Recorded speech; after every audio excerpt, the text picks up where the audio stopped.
I'm Damien Valentine, and check out Heir to the Empire. I'm Tracy Harwood, and I'm academic. Ricky Grove. Hi, my name is Phil. Hi, I'm Phil Rice. Perfect. That's all we need.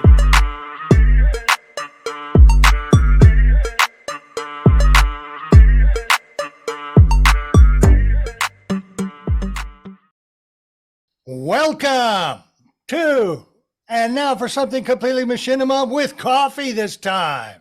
Caffeinated. I'm Ricky Grove. I'm here with my pals, Tracy Harwood, Damien Valentine, and hi, I'm Phil Rice. Remember him from last intro. I still am. Yeah. We're starting our September movie reviews, but first we're going to do just a quick rundown of a little bit of news. Phil, have you got something for us? Yeah, I've been paying a little bit more attention to Twitter lately. I kind of went through and took advantage of some of the features in there, lists and communities and that kind of thing, which helps tune the feed to be stuff that's that you're interested in. And so I've gotten a lot of posts fly by my face this week regarding AI and the developments there, particularly with regard to AI artwork and more specifically AI generated video. There is some. It's not really leaping forward. Like I think the biggest thing was that whatever the name of the AI generated video, the big one is, starts with an R, and now I've lost it like an idiot. But Runway. Replay or Runway. something like Runway. Thank you, Replay. Close. Now you can generate, instead of 14-second videos, it's like 18 seconds, and like everyone's just setting off fireworks and just they're just so excited about it. It's like, but there are some really incredible things people are starting to do with it on the artistic side of things. I mean, I think ultimately where this thing is going to find its pocket is, I think it's going to put the stock video business out of business. Because if you can just put in a prompt and have it generate, stock footage of skylines or landscapes or explosions or whatever, that's the practical application. But there's people that are doing some really interesting artistic stuff with it. And what I'll try and do is get some links we can put in the show description here. But yeah, some really interesting stuff going on. Leonardo .ai, which is one of the image generator things. That's my favorite. Me too. I've worked some with Midjourney, but this one has a full-on app, and it's a different point of access to essentially the same technology as Midjourney. Maybe not all the same features, but it's wonderful to work with. There's all different types of rendering engines that you can pick, and I like it a lot. I'm using it for concept art, for productions I'm working on. And there is still a free version of it.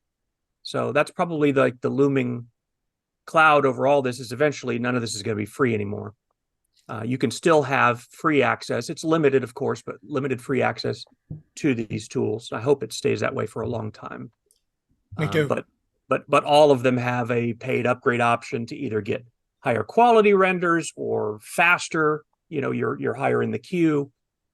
And there's a lot of people putting money into it, which is great. But if you don't have a budget for that kind of thing, it's kind of like if you signed up for every possible AI generation tool that offers a sign up, Chat GPT and Leonardo and Midjourney, it would be like, it's kind of like everyone's streaming services profiles nowadays. You don't just have one. You've got Netflix and Hulu and Disney Plus and I've got this one show on Paramount Plus I've got to see. It's just, all that is in such flux right now. The same is true for AI tools. So it'll be interesting to watch. But there's some beautiful stuff being made on the artistic side that maybe doesn't get as much attention as the people who are just in it to figure out how to make a buck. So that's worth keeping an eye on. I'll also mention one other thing, because Damien is way too humble to mention it. We were just brainstorming of what's everyone going to mention, and the obvious news is Damien's series hitting 1 million views. Yeah. Is that what it is, Damien? 1 million Hey! views on the series, or is it 1 million subscribers? Or I know 1 million's involved, but what's the It's- details on that? It's so what I did is halfway through the book, I edited those individual videos into a movie. It's nearly 2 hours long. That's the Right. video that's got 1 million views. Oh man. Amazing. Congratulations. Yeah. Thank you. Well done. I'm still not quite sure how to feel about it because it's not something I expected when I did started off as a little test video. Right. Yeah. Right. Good. Thank you, Fantastic. Phil. Tracy, I think you had some news, didn't you? I was going to sort of mention that we've been covering some of the AI tools for a little while on the blog. And I've got about I owe you about 30 updates on different tools that have come out, of which Runway is one that's lots of folks are using. But I think there are some tools that will enable you to sort of populate them with your own data sets and then generate your own content. Right. I like that. Which I think is, my gut feeling is that's a much better route to go with this stuff, if you've got the right sort of frameworks.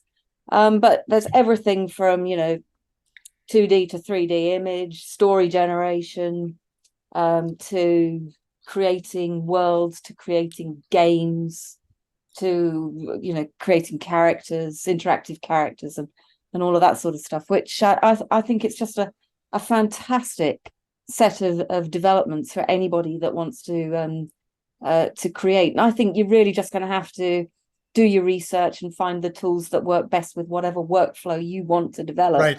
Because it's such, as Phil said, there's so many different tools. It's such a vast area now. It's really, you make whatever of it that you can that works for you.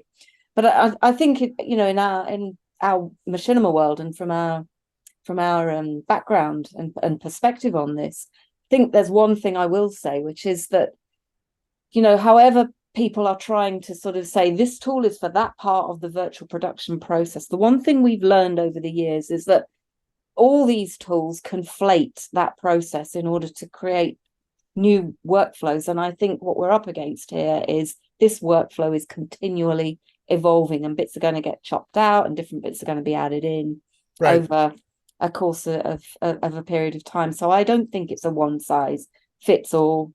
I think it's whoever's left standing in the world of AI tool generation, and however they converge into an organization that, because eventually these things will start to be bought out by each other.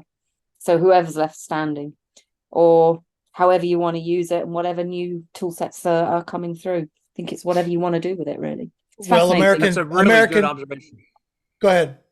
I was just going to say that's a really good observation, Tracy, because this thing is very much in flux, and I guess a cautionary note would be, don't invest too much into how to do it through one particular tool. Try to, if you're diving into this and you want to get something out of this, learn as much as you can about the general processes and general knowledge, because this or that particular vendor, these are not going to be around, not all of them. Right. Tracy's right. It's kind of like a big battle royale right now. And a lot of these are going to get absorbed and merged and just plumb taken away. Yep. So general knowledge is going to be what's valuable. General knowledge about interacting with an engine like ChatGPT, just learning how prompting works. That is a major skill set going forward for this century. I think that written communication, it already was one of the most important tools for a job skill set in the world. It's going to become even more important, because the people who are really getting the most out of these things are not the ones who are the most, let's say, talented digital artists. They are the best communicators. Mm-hmm. They know how to communicate to these AIs to get a result out of it. And there's a whole industry of that cropping up, of people selling, hey, I've discovered these prompts, and they're selling them as bundles. Those are all over the place. Yeah. My advice would be learn that skill yourself. rather than buying these, packets of prompting. What works is continually changing. What worked a year ago in the older version of ChatGPT is not effective in ChatGPT 4, for example. So yeah, that general knowledge, and it's the knowledge base really is about communication, is about word choice, and whether you're working with your own private model, which is really technically challenging to do right now, by the way. That's not always going to be that way. But if you're going to set up your own model and feed it with your own stuff, there's a lot of technical expertise required for that. I don't think that'll always be the case. Someone's going to Windows this thing, and take, instead of having to type at a command prompt like in the days of DOS, Bill Gates or whoever comes along and creates this user interface, and all of a sudden, boom, it's accessible to the entire world with a much lower technical knowledge set required. That's Right. what's going to happen with AI. But the more you can learn about how it works and how to interact with it, I think the more valuable it's going to Right. be. In almost every job and every industry, it's going to be involved in some way. Yeah, well, American business has always had a nose for money, and when profit pops up in a new technology, they run like crazy to invest. So I think it's going to be driven primarily by that, and you're right. However, there's a looming colossus, and that's the legal decision upon what's copyright and what isn't. Now, there was a ruling this last week about the Library of Congress, because Library of Congress said that they couldn't copyright a particular AI generated art, and the man who generated it appealed, and that appeal was decided in favor of the Library of Congress. So at this point, AI generated art cannot be copyrighted. Not 100%. There's some exceptions that are carved out, so it's not absolute, but that's the first step. The big step is going to be whether it's a violation of artists' copyright to use it in the database, which I'm not sure it is, but we'll see. We'll see how that turns out. And that's going to be a big thing. Personally, I am not really good at prompts, and I don't like long, elaborate prompts, because it's like talking to Spock. You have to make everything literal. You can't assume that Spock knows the context of what you're talking about, so you have to say every single thing. So I've been playing with Stability Doodle, which you do a sketch and then you do a simple prompt and then choose the form you want it to come out in, anime, cartoon, photography, 3D model, low res model. And I've been experimenting with that on my iPad, because it only takes 1 or 2 minutes to come up with just something off the top of your head. A hand rising up out of a lake with the fingers in flames, and then you draw a little stupid illustration of that, and then it does it, and it iterates 3 different versions of it, and you choose the one you want. And I have really been enjoying it. It's really good at it. The AI for that is exceptionally good. Yeah. Yeah. It's and a lot of fun to play with. I even tried some abstract art, meaning lines and prisms and circles and things like that, and then saying abstract art, blah, blah, blah, blah, blah. And that's come out interesting. Now, the last thing I want to say is that I think the application for machinima, relating this to machinima, is good, because for one thing, there's a workflow using something like Real Illusions Character Creator. You can do backgrounds, create the backgrounds AI generated, and then use the character. You got to make sure you blend them, composite them correctly.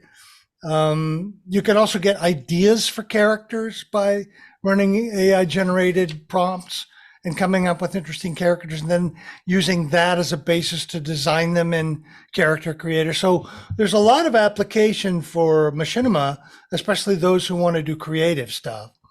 But it is fascinating, and I'm really, really interested to see how the future goes with it. Now, I have one last piece of information I want to give you.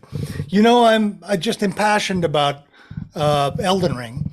Well, there's a mod that was just released by a team that did a mod for Dark Souls 3, which is part of the From Software series that led up to Elden Ring, and it's called the Convergence mod.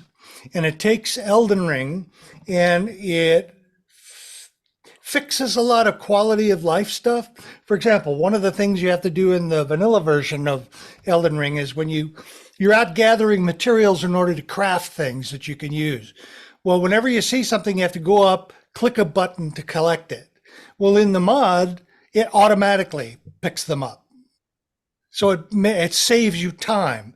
It's created 27 new starting classes with about 100 new spells and about 10 new bosses to play. Completely reoriented certain areas that were sticky and goofy. And I'm loving it. I'm about 3/4 of the way a playthrough now, and I'm loving it. So we'll put a link to the free download right now because it's alpha. And it's not that hard. I was worried that because the Elden Ring is through Steam, right? And Steam has a pretty strong policy about using mods. However, if you go offline, you can install the mod and play offline and there's no problem. If you want to go back online, it's all you have to do is delete the folder. That's it. You don't have to do anything else and you can go back online. So it's not a real danger to play it. I highly recommend it. It's a lot of fun. Okay, so that's our little bit of news today. Hope I've you got liked something it. as well. Hey, you told me you didn't have anything, dude. I said the Ghostbusters thing. All right, go ahead. So a friend of mine is really into the old Ghostbusters films, and he's really excited because they're making a new one. And he posted this video on Facebook a couple of weeks ago. And what they're doing is because emptying the streets so they can use it, streets of New York, so they can use it for filming purposes, is very expensive and time consuming. And if you want it to be a certain time of day, you've only got a very limited amount of time to do it. What they've been doing is they've been turning to Unreal and the real-time animation to do all those kind of street shots. So they released this test video of the Ghostbusters car navigating through busy New York streets, and you've got the Marshmallow Man's there, and basically the car goes up and flies to the Marshmallow Man who explodes, and that's their test video, and they released it for the public to have a look at. And the second half of this video is showing how they made it. So they start talking about Unreal, and they've got a guy in a motion capture suit, which is, it's not one of those ones with balls on that you'd expect anymore. It's like the ones that people have for their home kits that we've been seeing in the Unreal videos. So they had a guy like that, and he was doing the Marshmallow Man stuff, and then I think he was doing some of the pedestrian stuff.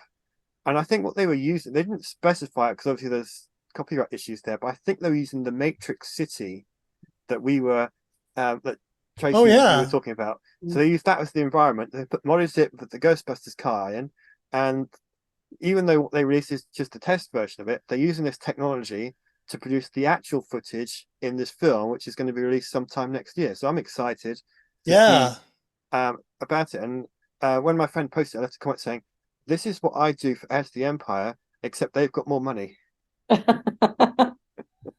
Right, exactly. Yeah, it's true. Oh, that's great. That sounds like a lot of fun. Yeah. That's it. I'm done now. So we're all done, right? And I can move on. Yeah. Great. So this is the first of a series of movie reviews that we generally do. And we're going to start off with my pick. To preface my pick, one of the signal events in my life in terms of my creative, the way I think about creative things and how to create them, was the original Twin Peaks TV series. I was a young actor, relatively young, in my early 30s in Hollywood, and I had made friends with a screenwriter named Robin Green, who was a very famous writer for Rolling Stone. By the way, I didn't know that when I met her, and went on to write for The Sopranos, one of the lead writers in that. And we had become friends, and we watched every episode. I think it was Friday night. We would get together Friday night, get a pizza or something, and watch the episode. And it was just mind-bending. The creativity and the combination of satire and black humor and just sheer strangeness I had never seen anything like it on television ever before. So while I was going through searching for something to pick this week, I came across a demo video of Twin Peaks Into the Dark. And it's a game version of it, somewhat of a low poly version of it put together. And I just think it is terrific. Now, it's not a complete story. It's a advertisement in a way that shows what you can do in the game. The thing that I like most about it is that it captures the feeling of that sense of strangeness and ominousness that you get. It leaves you with a feeling. And doing that, I can forgive any technical things. Like, for example, it has sort of an old-fashioned thing of where you play the character like Cooper, and you go and you talk to somebody, and then the dialogue is in a little bottom portion of the screen, the bottom quarter of the screen. And it has the original person's from the TV series image on it, which I thought was a mistake. I think they should have used the image from the game rather than the original series, but a tiny little thing. And sometimes the graphics are poor in places, and it makes it hard to you pop out of believing what's going on. But overall, I enjoyed it immensely. I hate to say, but I've forgotten who made it. You remember? I'm sure you know, Tracy. Blue Rose Team. Blue Rose Team. Blue Rose Well, Team. it's a free game. The demo is out now. You can download the demo. We'll have a link to it. I can't wait to play it. I will actually take time off from Elden Ring to do it. So that's how serious I am about this game. Who are you, and what have you done with Ricky? I don't know. So hey, what are your thoughts about this? I enjoyed this for a lot of the same reasons you did, Ricky. My first exposure to the Twin Peaks universe was actually the movie, the first movie, Fire Walk with Me. Fire Walk with Me, yeah. I had never seen the TV show when it was on, but a friend of mine in college introduced me to the movie, and it had the same effect on me that I think the TV show did on you. It's just like, I've never seen anything like this. This is weird. And of course, then we go down a whole Lynch rabbit hole, then the next thing, well, you like this, you got to see Blue Velvet. And then it's like, what? Like a whole new level of weird, right? So, and yeah, this demo, and I assume the game too, it captures that distinctly David Lynch strangeness that kind of gives you the creeps, but not in the same way that like a really effective horror movie might. It's different. It makes your hair stand on end at points. I'm talking about just Twin Peaks in general, but you also I'm riveted by it. Like, I can't take my eyes off the screen because I have no idea what's going to happen next. There's not many movies or TV shows or visual stories that can do that to someone who's watched a lot of them. It's hard to surprise us. We're jaded by the very experience of having watched so many movies. And yeah, this world that he's created is a very unpredictable universe. I like the retro look. I'm kind of partial to it. The low poly look reminds me a little bit of like Quake 2 or that era, which is where I really got into gaming heavier than ever.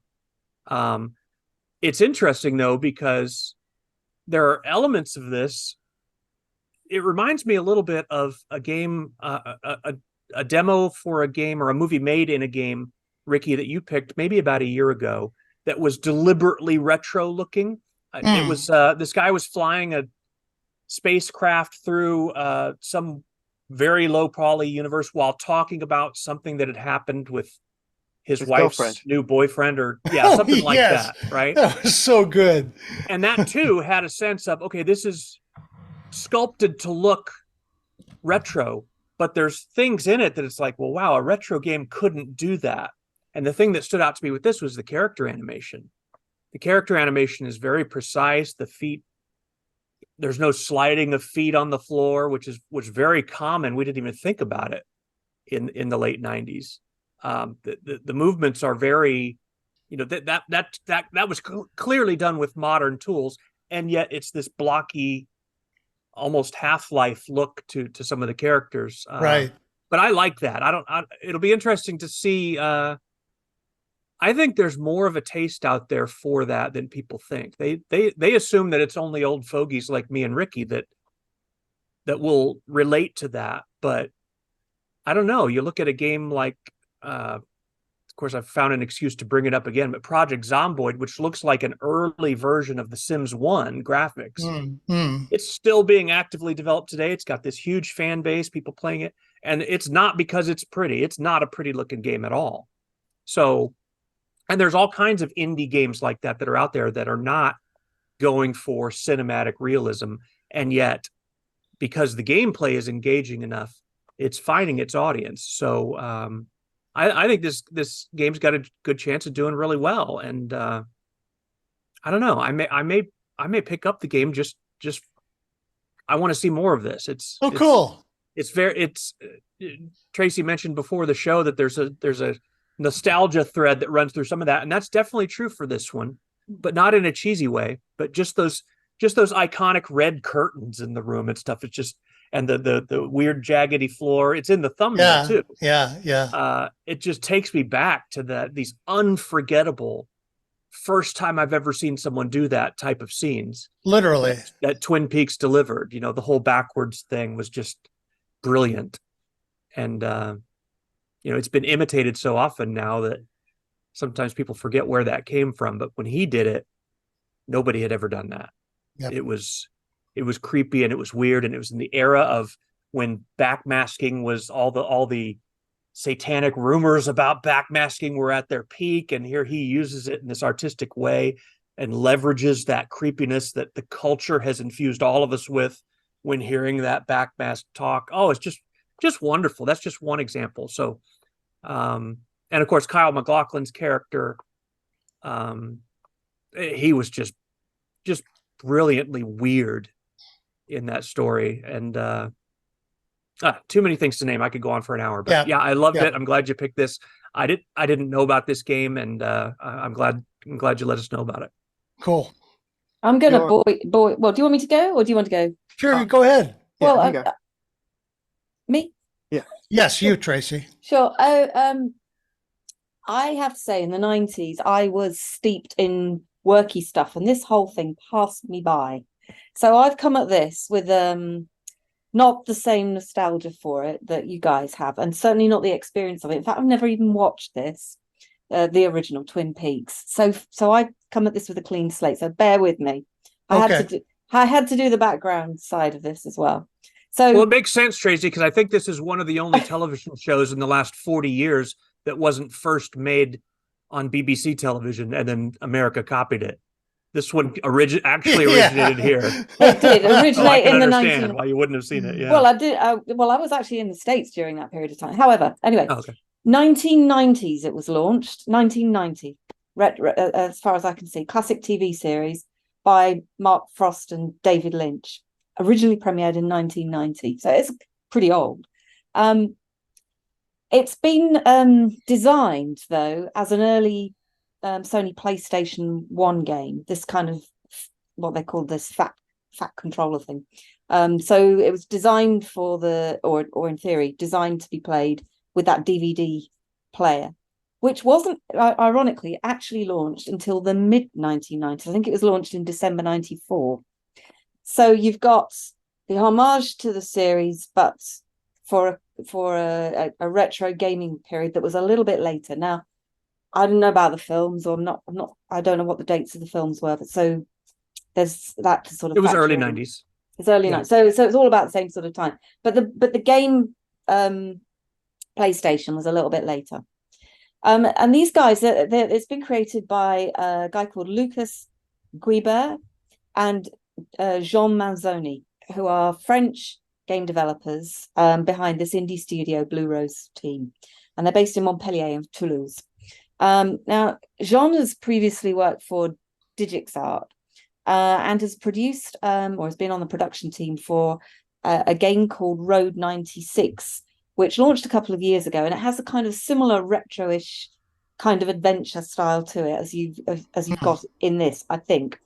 And the Blue Rose team basically said that they've created this entirely in their spare time, having grown up being hugely influenced by the Twin Peaks series, as clearly lots of folks have been.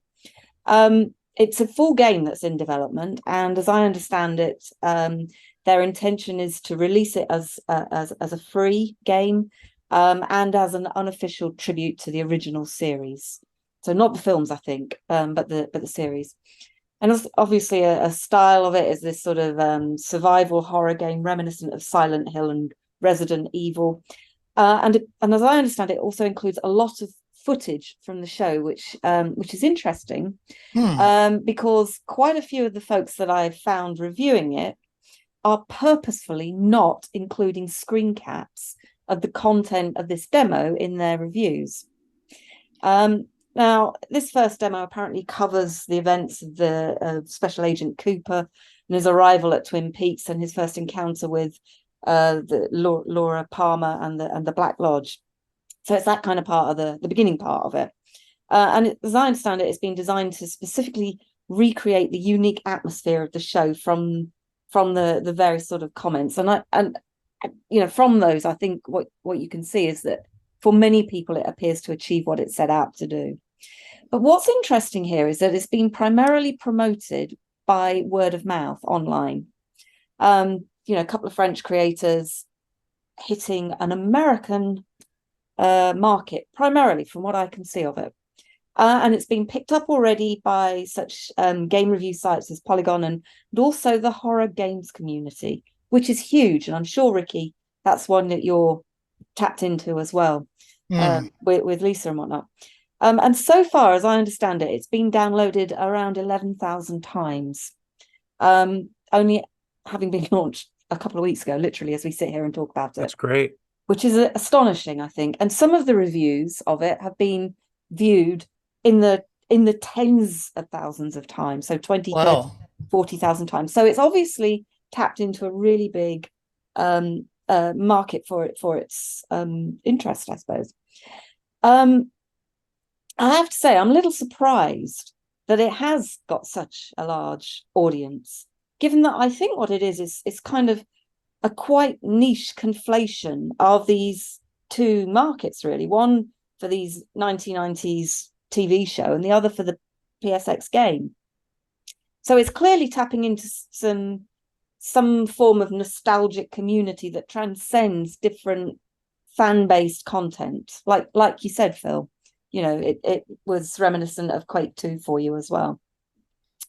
Now, I saw that due to its popularity, they've been asked to stream a live play through for their various fans. But what they've said is it's likely to be a problem because they've used both the music of Angela, is it Badalamenti? Yes. Yes. And Julie Cruz, Julie Cruz's voice from the original series, which they explain is absolutely endemic to their creation in the game format that they've done. And therefore, what they're saying is that they're unsure how the streaming service is going to deal with the IP issues. And I guess that's always going to be one of the challenges with this kind of project. And it's clearly something that others have picked up on too. And that's probably why some of the folks, the bigger named folks that are reviewing this are also not including specific screen caps from the gameplay or the film or the TV series in their reviews of it, which I do think is a very interesting thing. However, I think what it's doing is something different. It's clearly an example of transformative use of the material. And we've seen, I certainly covered on the blog some of the issues to do with transformative use of content and how that's acceptable to under copyright law. So I think they'll probably be in the clear with this, considering that they can claim this kind of transformative use. As I said, I never really got into Twin Peaks. I remember hearing various sort of folks talk about it, but I never have watched it at all. It's a horror genre. It's never been something that's ticked any of my boxes in any way at all, really. Beyond the sort of early Hammer stuff in the 1970s, I didn't get much beyond that sort of stuff. And Alien totally freaked me out. So That's, this would not be something I would choose to go and sit and watch. But what you've got in this, and the way that this is presented, is really what I would say is all the 90s feels in its presentation. The screen size, which kind of intriguingly changes throughout the video presentation in this trailer for it. The pixelation, the character movement, which are all on point, I think, for the dated aesthetic that is clearly being aimed at here.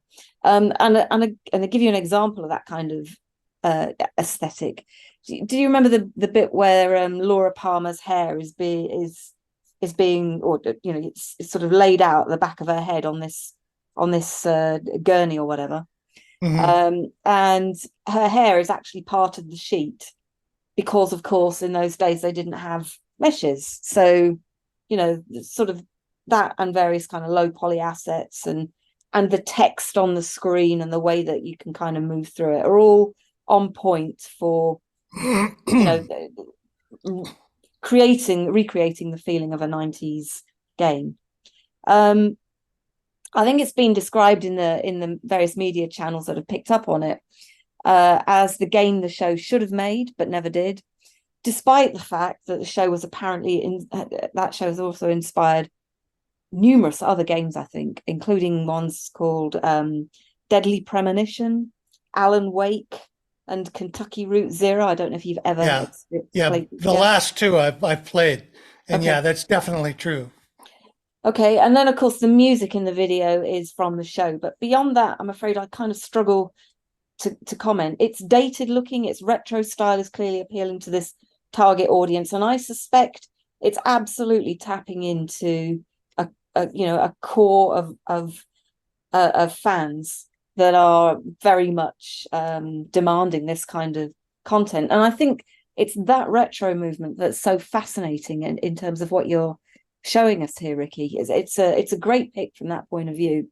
Another one, and Phil's absolutely right with the other one as well. That kind of retro pick, retro game style seems to be very fashionable at the moment for whatever reason. And maybe it's because what we've got is a generation of people that have reached a certain age when they're looking for, some things that take them back to some things that they knew that the current generation perhaps doesn't know so well. So that, they may be looking for some bragging rights or something against a generation that's soaring away with TikTok, about which we know next to nothing. But I think from that point of view, we're probably likely to see a whole load more of these kinds of transformations. And that kind of led me to think, well, what other kinds of dated TV shows, particularly TV shows, might we see this kind of treatment being given to? And then I was thinking, well, haven't seen much made with MASH or with Dad's Army, or indeed with those Hammer horror spectaculars that we all remember. So I guess we've got a way to go with this kind of thing in terms of the future of retro style content such as this. Anyway, so you think a person who has never seen Twin Peaks and doesn't know anything about David Lynch wouldn't find this, they would find this uninteresting? Well, I didn't understand what was going on. I had to watch a few little video clips of the early parts of Twin Peaks to even get a handle on what was going on in the video. I didn't understand what that was. I see. I knew what the... Well, let me make that easier for you, Tracy. If you were to sit down and watch Twin Peaks, you wouldn't know what was going on either. Well, that's part of its charm, I think. Yeah, but to be shocked and horrified, so, I don't think that's the sort of bit that it probably doesn't cut it for me. But I watched all of it, and I'm still not 100% sure I know what's going on. It's like Ricky said, it's mind bending. It really is. A couple things came to my mind when you were covering stuff there. One is, it makes me wonder if they've got that much IP from, first of all, the Badalamenti soundtrack is definitely a copyrighted work. The TV show itself, the networks and creators of that are very protective of that IP. So it makes me wonder, well, what arrangement did they make to be able to include it in the game at all? because haven't. that is a much more, even if it's smaller scale, that's a much more egregious copyright situation to include the actual files for the music and these video clips and distribute it for money. They had to have made some kind of arrangement for that. So They it's very haven't. interesting that what's that? They haven't.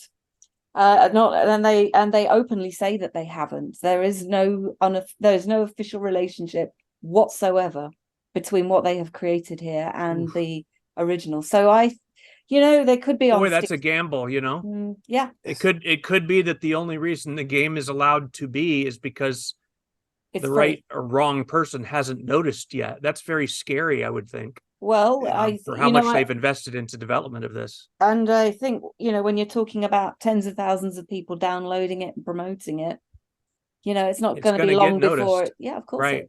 Download it while you can. And they very well may go, like, for example, if it's completely up to David Lynch himself, it would not shock me at all if he just said, great,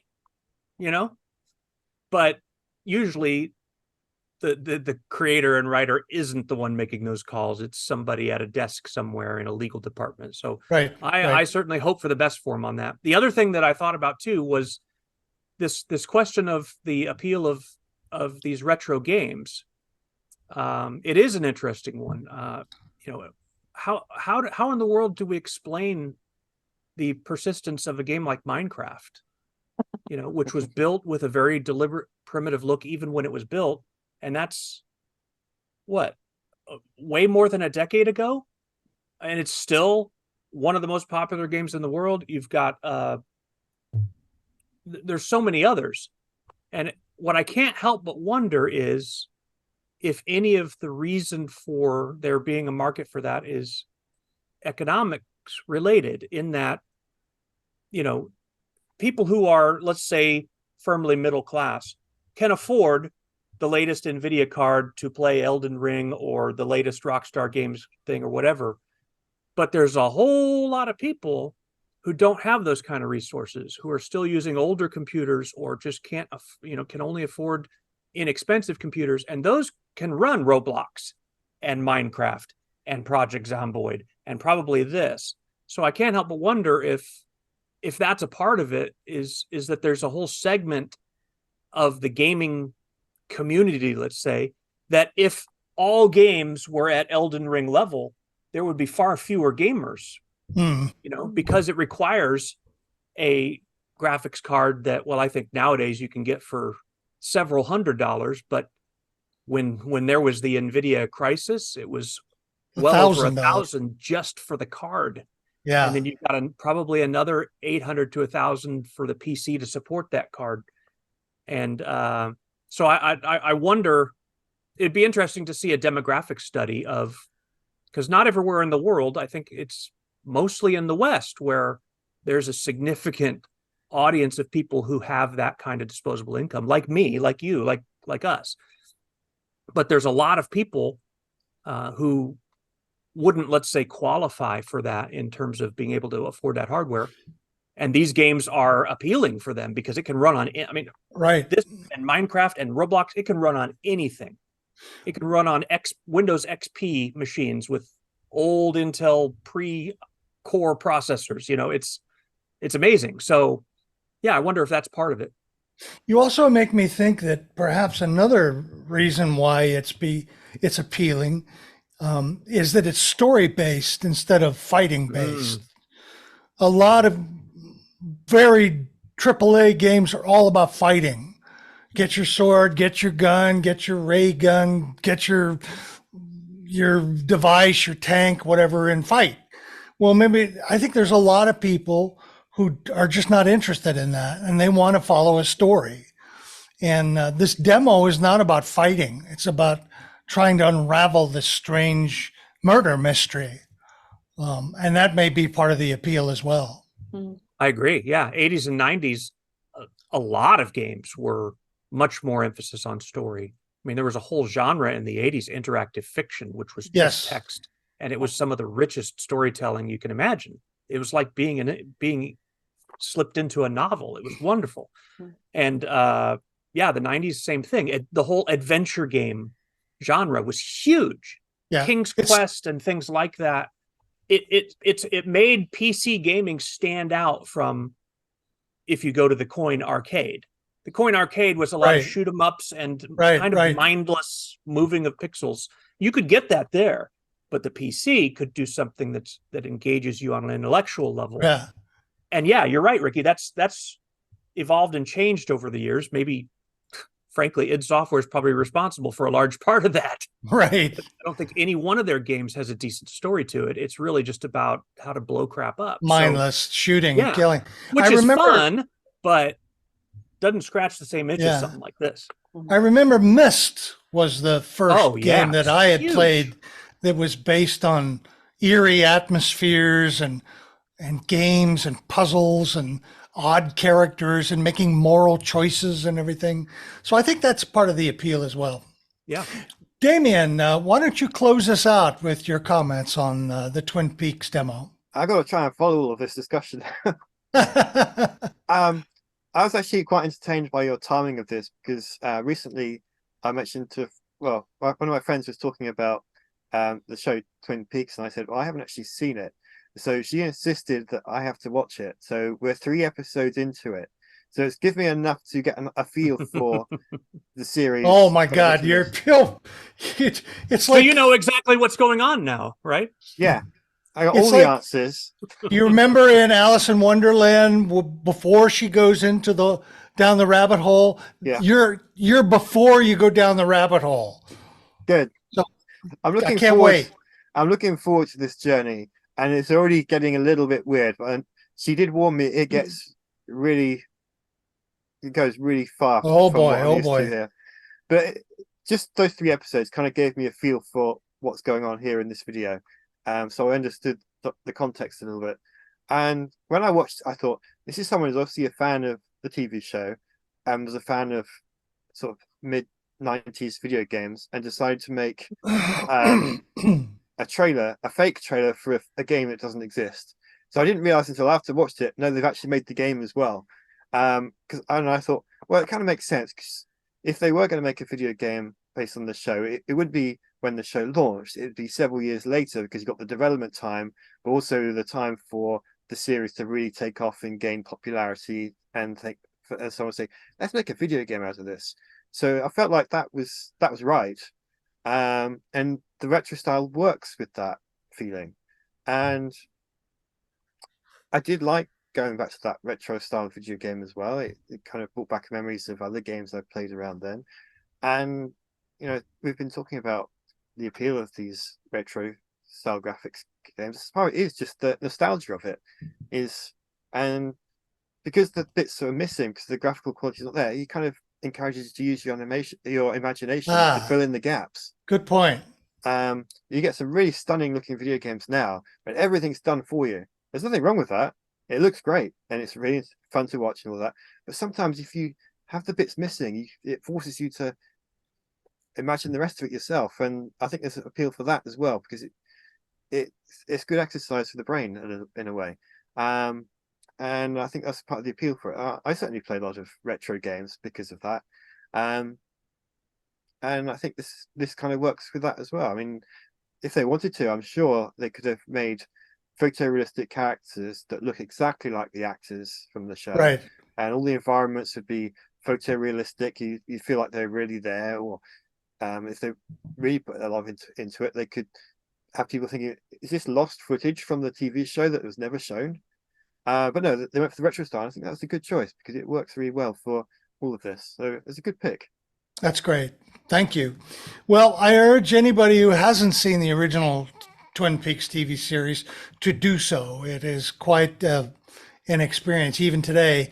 There has been a season 2 and then recently last 2 years ago, season 3, which David Lynch jumped back in and directed all the episodes.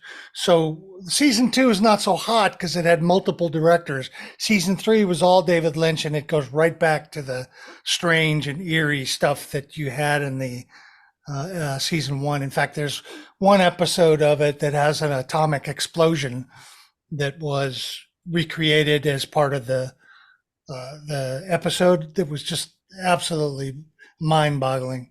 So we'll have a link to where you can find out about it, and also a link to the demo. If you have comments about the machinima that we picked this week, the Twin Peaks Into the Dark, please let us know at talk@completelymachinima.com. Check our blog that Tracy has been maintaining religiously, and thank you for that, at completelymachinima.com. And that's it for this episode. Thank you for watching. We'll be back next week with Phil's pick, which is really, really good. So stick with us for next week, and we'll see you soon. Bye-bye, everybody.